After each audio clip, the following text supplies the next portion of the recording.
ഛത്തീസ്ഗഡിൽ അറസ്റ്റിലായ കന്യാസ്ത്രീകൾ ജയിലിൽ തുടരും. ദുർഗ് സെഷൻസ് കോടതി കന്യാസ്ത്രീകളുടെ ജാമ്യാപേക്ഷ പരിഗണിച്ചില്ല. കേസ് പരിഗണിക്കാൻ അധികാരമില്ലെന്നും കോടതി. കേസ് ബിലാസ്പൂർ NIA കോടതിയിലേക്ക്. മജിസ്ട്രേറ്റ് കോടതി ഇന്നലെ കന്യാസ്ത്രീകളുടെ ജാമ്യാപേക്ഷ തള്ളിയിരുന്നു. വിവരങ്ങളുമായി ഞങ്ങളുടെ പ്രതിനിധി S. ശ്രീകാന്ത് ചേരുന്നു. ശ്രീകാന്ത്, ഇന്നലെ മജിസ്ട്രേറ്റ് കോടതി തള്ളി, ഇന്ന് ദുർഗ് സെഷൻസ് കോടതി തള്ളിയിരിക്കുന്നു. ഈ കേസ് NIA കോടതിയിലേക്ക് മാറ്റിയിരിക്കുകയാണ്. NIA കോടതിയിലേക്ക് മാറ്റാനുള്ള പശ്ചാത്തലം എന്താണ്? വിശദാംശങ്ങൾ ശ്രീകാന്ത്.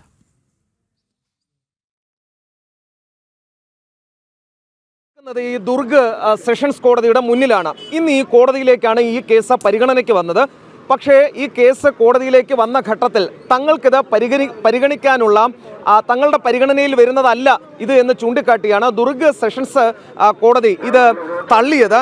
പകരം ബിലാസ്പൂർ സെഷൻസ് കോടതി NIA കോടതിയിലേക്ക് പോകാൻ പറഞ്ഞു. ഈ NIA കോടതിയിലേക്ക് പോകുന്നത് ഒരു തരത്തിലും അതിൽ അവ്യക്തത വരരുത്, ഒരു തരത്തിലും അതിലൊരു കൺഫ്യൂഷൻ വരരുത്. കാരണം അവിടുത്തെ സ്പെഷ്യൽ NIA കോർട്ടാണ്. അത് സെഷൻസ് ജഡ്ജിന്റെ പവറുള്ള ജഡ്ജാണ് അവിടെയുള്ളത്. സെഷൻസ് ജഡ്ജാണ് അവിടെ ഇരിക്കുന്നത്. അദ്ദേഹത്തിന് ഈ കേസ് പരിഗണിക്കാനുള്ള അധികാര പരിധി അദ്ദേഹത്തിൻ്റെതാണ്. ബിലാസ്പൂർ സ്പെഷ്യൽ NIA കോടതിയിലെ ജഡ്ജിനാണ്. അത് സെഷൻസ് ജഡ്ജിന്റെ അധികാരം കൂടിയുള്ള ജഡ്ജാണ്. അതിനാലാണ് ആ കോടതിയിലേക്ക് പോയത്. ഏതെങ്കിലും തരത്തിൽ ഈ കേസിൽ NIA ഇടപെടേണ്ട സാഹചര്യം ഇതുവരെ ഉണ്ടായിട്ടില്ല. ഈ കേസ് NIAക്ക് വിട്ടിട്ടില്ല. ഏതെങ്കിലും തരത്തിൽ NIAയുടെ ഒരു ഇൻവോൾവ്മെന്റ് ഈ കേസിലേക്ക് ഇതുവരെ വന്നിട്ടുമില്ല.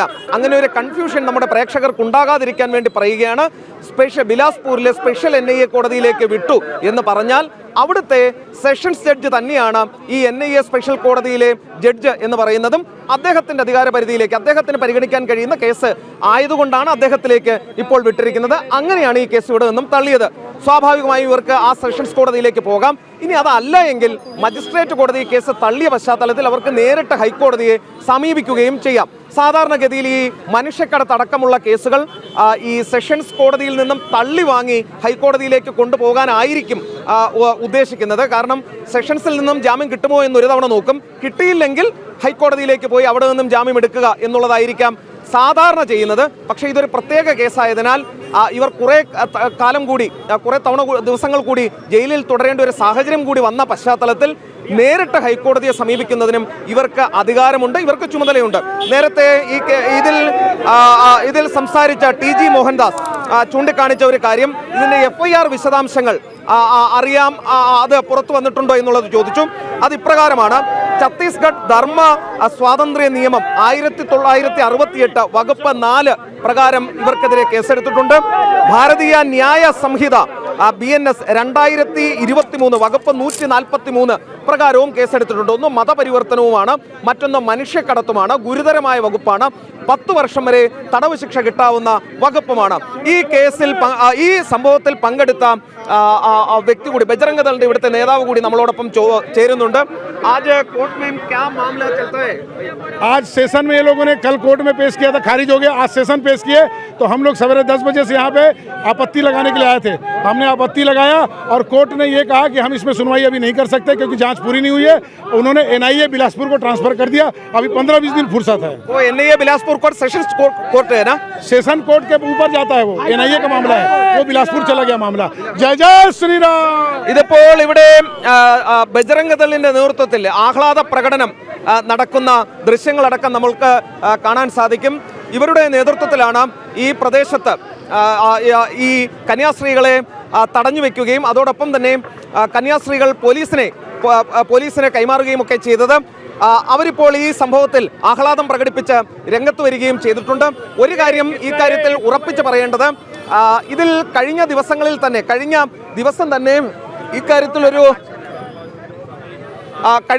തന്നെ ഇക്കാര്യത്തിൽ ഒരു കാര്യം ഇപ്പോൾ ഈ അഭിഭാഷകൻ കൂടി നമ്മോടൊപ്പം ചേരുന്നുണ്ട്.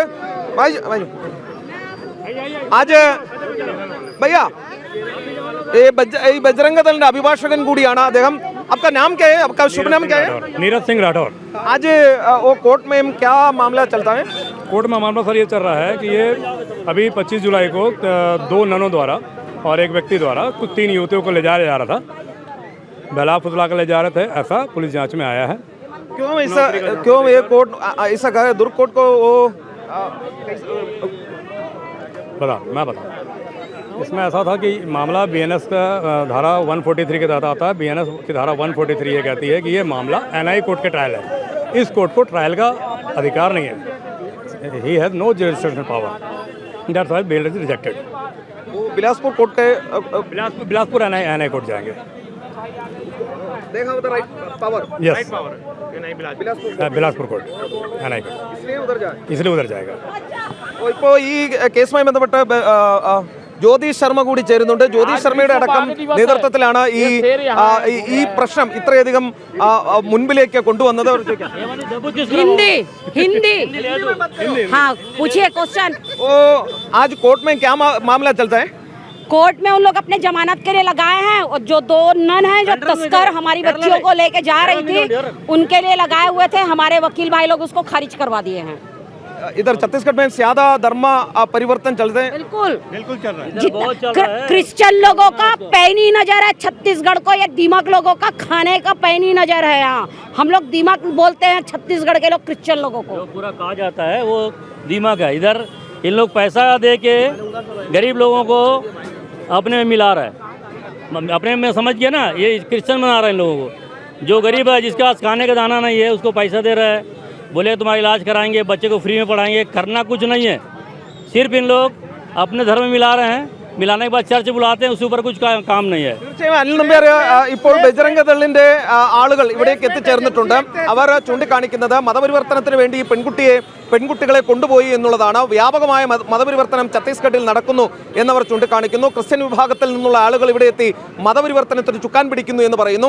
ഇപ്പോൾ അഭിഭാഷകനുമായി സംസാരിച്ചപ്പോൾ പറഞ്ഞത് 143 ചാർജ് ചെയ്തിട്ടുണ്ട്. മനുഷ്യക്കടത്ത് ചാർജ് ചെയ്തതിനാൽ ഈ ദുർഗ് കോടതിക്ക്, സെഷൻസ് കോടതിക്ക് അത് പരിഗണിക്കുന്നതിന് കഴിയില്ല എന്നുള്ളതാണ് പറയുന്നത്. അതിനാൽ അത് ശ്രീകാന്ത് ഒരു നിമിഷം ഞാൻ ശ്രീകാന്തിലേക്ക് വരാം.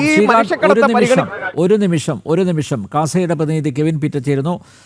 കെവിൻ പീറ്റർ, കന്യാസ്ത്രീകൾക്ക് സെഷൻസ് കോടതി ജാമ്യം അനുവദിച്ചില്ല, ഈ കേസ് തന്നെ പരിഗണിച്ചില്ല, അവരുടെ അധികാര പരിധിയിൽ വരുന്നതല്ല എന്നാണ് പറഞ്ഞിരിക്കുന്നത്. മാത്രമല്ല ഇത് NIA കോടതിയിലേക്ക് മാറിയിരിക്കുകയാണ്. NIA കോടതി, സെഷൻസ് കോടതി ജഡ്ജിയുടെ അതേ അധികാരമുള്ള NIA കോടതി കേസ് പരിഗണിക്കും. ഈ വിഷയത്തെ ഈ പശ്ചാത്തലത്തിൽ എങ്ങനെ നോക്കിക്കാണുന്നു? എനിക്ക് കേൾക്കുന്നുണ്ടല്ലോ അല്ലേ ഞാൻ പറയുന്നത്? കേൾക്കാം. എനിക്ക് ഈ വിഷയത്തിൽ ചെറിയ ഒരു കാര്യം മാത്രമേ പറയാനുള്ളൂ. അതായത് നിമിഷപ്രിയയുടെ വിഷയത്തിൽ തലാലിന്റെ സഹോദരനെ ഇവിടുത്തെ രാഷ്ട്രീയക്കാരും മാധ്യമങ്ങളും എല്ലാം ചേർന്ന് എങ്ങനെ പ്രകോപിപ്പിച്ച് കാര്യങ്ങൾ വഷളാക്കിയോ എന്നതുപോലെ പോലീസ് സ്റ്റേഷനിലോ കോടതിയിലോ തീരേണ്ടിയിരുന്ന ചെറിയ ഒരു വിഷയത്തെ ഇത്രയധികം ഇവിടുത്തെ രാഷ്ട്രീയ ഇടപെടലും മാധ്യമ ഇടപെടലും കൊണ്ട് ഇത്രയധികം വഷളാക്കി ഈ അവസ്ഥയിൽ എത്തിച്ചു. എല്ലാവർക്കും സന്തോഷമായല്ലോ. ഇത് മാത്രമാണ് എനിക്ക് ഈ വിഷയത്തിൽ തൽക്കാലം പ്രതികരിക്കാനുള്ളത്.